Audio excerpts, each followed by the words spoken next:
Ancora un'operazione antiprostituzione, ancora una volta Licata nel mirino degli inquirenti. La notte scorsa i carabinieri della compagnia di Licata, agli ordini del capitano Massimo Amato e sotto il coordinamento del colonnello Riccardo Sciuto hanno eseguito 14 ordinanze di custodia cautelare diretti a 12 uomini e 2 donne. 8 sono finiti in carcere, altri 6 invece domiciliari. L'ordinanza è stata emessa dal GIP del Tribunale di Agrigento Alberto Davico su richiesta del sostituto procuratore Andrea Bianchi.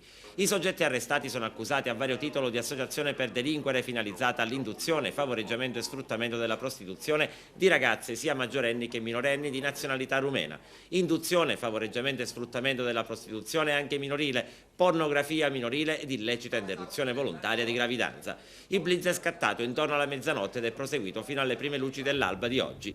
Decine di militari dell'Arma hanno fatto eruzione all'interno del Paradise Club di Piano delle Palme, dove sono stati trovati 5 clienti e 4 giovani ragazze di nazionalità rumena che secondo gli investigatori intrattenevano gli avventori del locale e si prostituivano.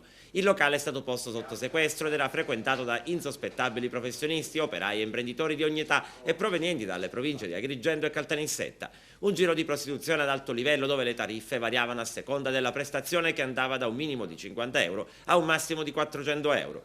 La custodia cautelare in carcere è stata disposta per Giuseppe Grillo, di 55 anni, di Licata, Angelo Ingorvaia, inteso Piscia Cesa, di 59 anni, Adriana Maria Radulescu, intesa Cristina, di 27 anni, rumena, domiciliata però a Licata, Marinica Pachitei, 33 anni, intesa Anna o Lacrima di Buusi, sempre rumena, già domiciliata a Licata. Petre Alexandru Roman, inteso Alex, di 22 anni, sempre rumeno, già domiciliato a Licata. Costica Martinescu, inteso Cascavalli, di 37 anni, residente a Campobello di Licata. Aurel Caruta, di 27 anni. Salvatore Fiandaca, di 43, di Mazzarino, residente a Riesi. Sottoposti invece agli arresti domiciliari Angelo Zirafi, 47 anni, Cristina Elena Radulescu, intesa Mirabella, di 38 anni, domiciliata a Licata, Carmelo Cani, inteso Carmelo Grossu, di 24 anni, agrigentino, residente però a Palma di Montechiaro, Calogero Tisca, inteso Lino, di 62 anni, di Niscemi e residente a Comiso, Pietro Bonetta, 44 anni, di Campobello di Licata, Angelo Schembri, di 47 anni, licatese. Le indagini svolte dai carabinieri di Licata sono durate in tutto 6 mesi. L'attività investigativa ha permesso di individuare l'esistenza di un vasto sodalizio criminale dedito proprio allo sfruttamento di ragazze provenienti dalla Romania.